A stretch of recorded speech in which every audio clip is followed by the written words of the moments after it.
una iye una iye una iye una iye una iye una iye una.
Parating sinasabi ng mga katutubo na ang lupa ay kanilang buhay.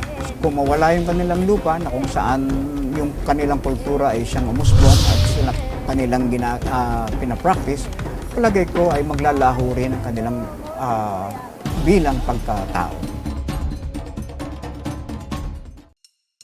The Philippine archipelago consists and is divided into three major island groups: the Luzon, Visayas, and Mindanao. And in those three island groups, there were more than 100 different indigenous groups residing within those islands. In Luzon, there are 10 identified indigenous groups. They are the Ifugao, Bontok, Kankanay, Ibaloy, Kalinga, Tinggian, Isneg, Gadang, Ilonggot, and Negrito. In the Visayas, some of them are the Abaknon and Magahat, while in Mindanao, some of them are the Higaonon, Mamanwa, Mandaya, Manobo, Mansaka, Sangir, Subanen, Tagabawa, and the Tiboli. But those aforementioned groups have suffered and still are currently suffering from displacements.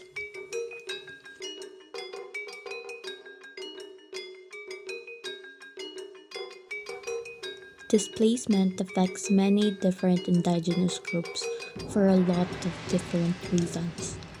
They are displaced because their lands are taken from them to build factories, conduct illegal mining, invade and occupy, and do other activities that benefit them little or not at all. The long-running conflict between the New People's Army and the government has had a long-lasting impact on them. Because of the threats they have been receiving, they have been forced to leave their lands. Thousands of them are forced to flee their lands to avoid conflicts and to just live peacefully. One of the 9 activists killed in simultaneous raids in the Calabarzon region. Isang tribal war laban sa umano'y panghihimasok ng isang logging company sa kanilang ancestral land. Napilitang lumikas ang mga katutubo sa Metro Manila dahil sa karahasang dinaranas umano nila sa militar dahil sa kanilang pagkontra sa pagmimina sa kanilang lugar. As the killings of tribal leaders, militarization, displacement, and the fight for their ancestral lands. Bukod sa karahasan at kaguluhan, isa sa mga naka-aapekto sa ilang lumad ay ang pagkasira ng kanilang lupain dulot ng pagmimina. Nagpo-protesta ngayon ang iba't ibang grupo mula Mindanao sa Maynila. Inaalmahan nila ang pagkamkam umano ng mga dayuhang kumpanya sa ancestral lands ng mga katutubong lumad. Marami nang pumapasok pinapasok sa ancestral domain ng Mindanao sa mga katutubong mamayan, ancestral domain ng mga mamamayang Moro at lupa na sinasaka ng mga magsasaka.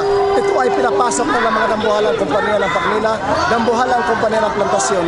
Kaya ngayon ay napaalis na ang mga katutubong Lumad, napaalis na ang magsasaka sa mga lupaing ninuno dahil ito ay pinasok at inagaw ng mga dambuhalang kumpanya. Ito ang mukha na sinasabi namin ay ang Mindanao ay not for sale, na sana ay hindi ito ibibenta ng gobyerno natin dahil ang lupa ng Mindanao ay para sa mamamayang Pilipino at para sa taga Mindanao, hindi para sa mga dayuhan.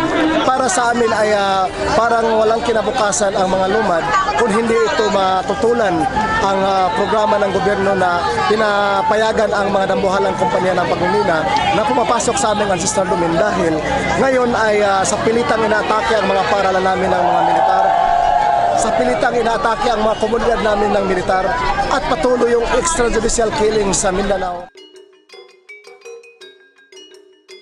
Sana irespeto at kilalanin ng gobyernong Pinoy ng pamahalaan natin ang karapatan sa sariling pagpapasya ng mga katutubo, irespeto yung karapatan sa lupang ninuno at itigil na ang military operation sa Mindanao at bigyan hustisya ang lahat na biktima ng extrajudicial killings at buwagin ang mga paramilitary sa Mindanao at bigyan diin na sana hindi na payagan ang mga dambuhalang kumpanya ng pagmimina pumapasok sa aming mga lupain ninuno. Ako si Cherlyn Coro, nagpuyo sa Tublihon, Florida, Kapalong, Davao del Norte, 33 years old. Importante ang yuta kay diri nato makuhaan og pangabuhian sama sa produktong saging, lubi ug uban pang makuhaan og income.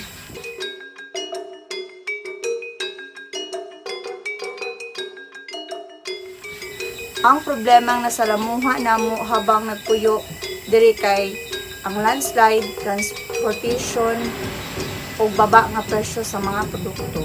Naapektuhan mi o kalisod tungod sa financial kay wala na mi mabaligya nga mga produkto.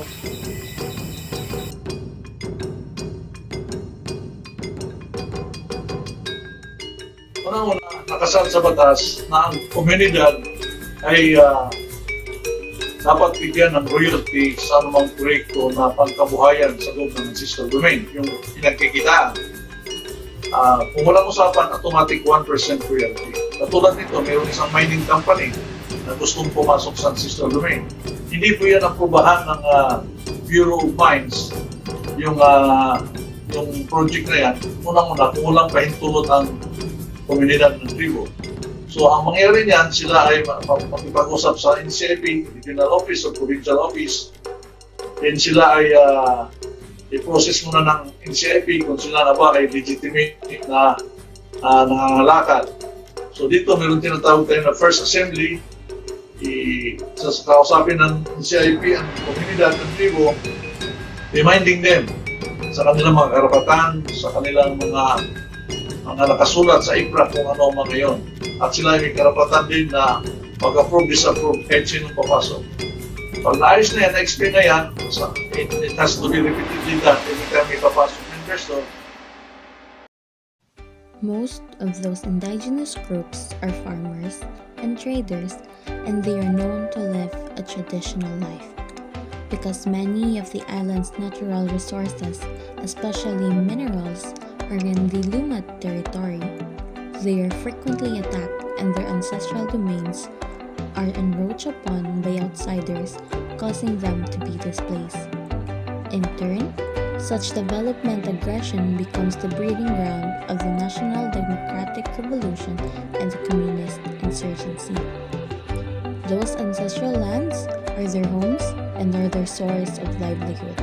It is where they get their daily necessities from food to earnings.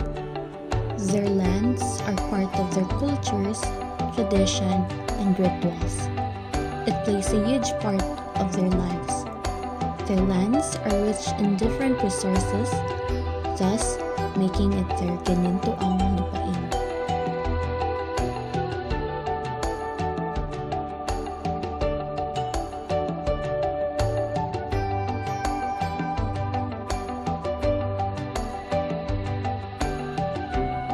IPs have suffered from land grabbing to displacements for a long time now. They continue to fight for what they know is right for them, protecting their lands from possible risks of militarization and land grabbing. They have addressed this problem for so many times, and that they would not stop until the possible risks are put to an end, and that they are free to roam their lands without the risk of losing their lands and displacements. The IPs' lands are their most valuable possession. They rely on their land's natural resources to meet their daily requirements, and their rituals are intertwined with their lands. Therefore, they believe that losing their lands means losing everything.